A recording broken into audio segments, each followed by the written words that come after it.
Welcome, everybody, to the Game Day edition of the Goldie on Ice podcast, presented by Amerant Bank. Appreciate them. Go to amerantbank.com. You see Matthew Tkachuk and all the ads for the Panthers debit card, Amerant Bank Arena. Of course, we'll host games 3 and 4 this Eastern Conference Final. Special guest joining me now, Billy Lindsay, knows a thing or two about playoff hockey. First of all, Billy, the Game 3 win, and we're sitting here at Madison Square Garden recording this while the Panthers are on the ice. The Game 3 win, or the Game 1 win, here, was the first Panther shutout in the playoffs in 28 years. Do you remember that game you played in 1996 against the Philadelphia Flyers, which was the only other shutout in Florida Panthers history in the postseason? I don't remember the game, actually. All right, then forget you. No, forget you. I thought you'd be a good guest. And yes, we'll see, but I remember the runs. I don't remember the exact the shutouts. I remember the series against Philadelphia clearly. What I remember about that series was the 2 overtime games. Right. And we were... Lowry and Huff? Yes, and we were able to win at Philadelphia. They rolled 3 lines, we rolled 4. Lindros, Renberg, Leclerc, they couldn't skate in overtime, so we knew we had them on the ropes. That's kind of what sticks out about that Philly series. Not so much the shutout, but hey, shutouts are great. Bobrovsky was awesome and got a Game 1 win. Now, the amazing thing is you go back to Eastern Conference Finals in Panther history, the series after the Philly series. You guys were down 3-2 to the Penguins. The Panthers have not lost an Eastern Conference Final game since. That's 7 in a row. It's top 10 all time. Take us inside the mentality of a team in that dressing room when you get this far, and I know you keep it day to day, but that big prize has to be somewhere in the back of your mind because you're getting close. Yeah, you're getting close, but what happens in the dressing room and you're going out before these games is you're starting to realize as a player that you're living your dream. You're into this moment. Everyone talks about the pressure. The pressure is there, but you've waited for this for your whole life. And you can go in and you've heard the term the zone, but you are in this zone from moment to moment, from your pregame skate to your nap to everything. And it's wedding or having a birthday of your kids, but as a professional athlete and a hockey player, there is nothing that you can experience like that. I could remember going into the Eastern Conference Finals and sitting on the bench and being so fatigued at times during the course of the game, but there was no better feeling. Mm-hmm. You're fatigued on that bench and you're just kind of locked into every shift. What's going to happen the next? And you know that the pressure is mounting in every game with every shift. But if you're a player, you have to embrace it, and that is the joy of getting here and being able to experience something like this as a player. And you have to take it just one step at a time, building blocks, and continue to grow on it. But Goldie, there's no other way to put it. If you go inside the locker room and with each of these players, you are on the tip of the iceberg of living out something that you dreamed of as a kid. Do you feel like this team has grasped that day-to-day, enjoying it? Do you see that joy in it? Because Paul Maurice talks about, hey, you can't be holding your breath all the time. You got to have some fun with it. Yeah, I believe they've got a really good group, and the experience last year going to the Stanley Cup Finals, you can see the smiles on the face away from the rink that they enjoy themselves. And then when that puck drops, it's business. Get down to it, and there's a fine balance to walk there. You got to be able to put the smile on the face, enjoy the wins, and you enjoy yesterday. Now today's another game day. Game 1 means nothing. Everything is going to take on a whole new complexion. Every game brings on a whole different meaning. You know, there's any such thing as momentum, huh? Once that puck drops the next game? There's some momentum, but every game takes on a life of its own, a whole structure of its own. The Rangers coming into this one, there is a sense of pressure on the Rangers, and you know you got a stranglehold, but the coaching staff and the players and Paul Maurice said, you guys were good in Game 1, but you're going to have to be better in Game 2. It keeps going up.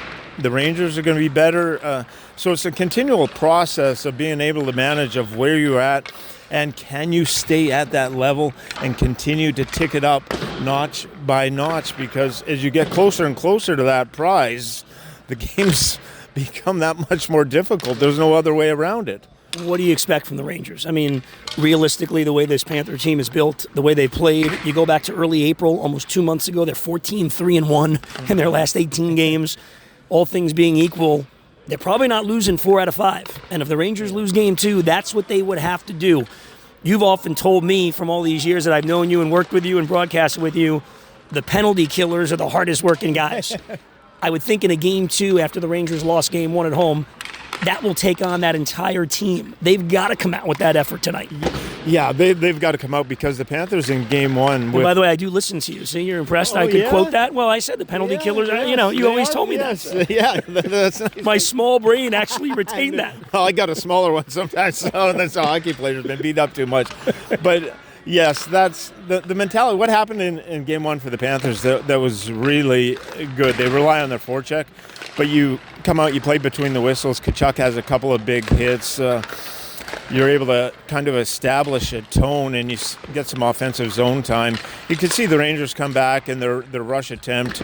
They're explosive, but they were able to shut it down. There was a little blip where Schneider, the defenseman, had a breakaway in the start of the second period where it got away from him, and the Rangers got some chances off the rush. But if the Rangers in this kind of game, in game number 2, if they're not able to establish some zone time and some forechecking pressure, it's going to be a long night. So that's where the Panthers' focus is. Again, put a lot of pressure on the defensemen, be physical. And the Panthers now, with Paul Maurice talking about this being a more disciplined group, you saw that in game 1. It was between the whistles, and it was hard between the whistles. But once that whistle blew, back to the bench, let's get after it, and let's kind of recharge. Leads are going to be important in this series. I expect the Garden to be louder. It was quiet last game, but this is Friday night. Everyone's going to be off work. Probably a few pops in them. So I expect a little bit more juice in the building. It's going to be ramped up. And Panarin was okay.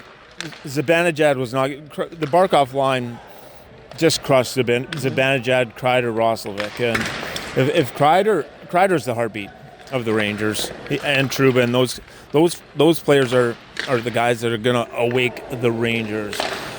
So expect more from players like Kreider. Zibanejad has to be better. Even the top line, those top 6 forwards.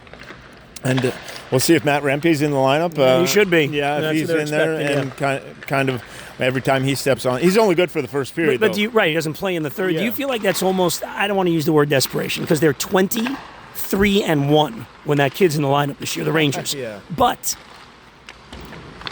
should you need a guy like that to get things ramped up in an Eastern Conference final? Shouldn't your big guys be able to do that on their own? Yeah, you should not have to have a kid that just making his way into the NHL that's fought a lot to have to kind of spark your team. It should be into that locker room, and it's kind of a contrasting style here where this Panther team, they're like a pack of wolves. It's all for one for all, and if you don't have a pushback or fight back against that, it's going to be long. The key in this series is going to be, how does Panarin handle the physicality? Mm-hmm. How does a player like Zibanejad, can they fight through that? Can they continually make plays? And when they do get chances, are they able? The goaltending come down. Sergei Bobrovsky was better than Shesterkin, and the Tkachuk shot, nothing against Shesterkin, but the Tkachuk shot was rather innocent to some degree. It could have been saved. It's a goal. Okay, it gets by Shesterkin, but the second goal in the third period,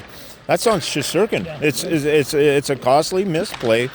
So Paul Maurice talks about it. It's fine little minute errors and mistakes at games, and there were chances for the Rangers, but there wasn't a lot of them. And Bobrovsky made the saves, and Shesterkin made a couple of blunders, and the goaltenders are going to be a huge time focus in this series. And Bobrovsky was better in game 1. That also, if the Rangers want to win, that has to change in game 2. Billy, always a pleasure. Thanks, buddy. Enjoy the game tonight. All right, let's do it. All right, Bill Lindsay joining us here on the Goldie on Ice podcast, presented by Amerant Bank. Also, a big thank you to the good folks at JetBlue, providing the ride up here to New York and the ride home tomorrow. All the time, too. You do. Every time I come up to Newark. You just like the snacks. Yeah, I like Wi-Fi, TV, snacks. Oh, buddy. We're good. So I can do all, when I come up for the network, I can do all my homework. Now go get that Amaranth Bank debit card, Lindsay. We'll talk to you tomorrow, everybody, here on the Goldie and Ice podcast. Enjoy Game 2.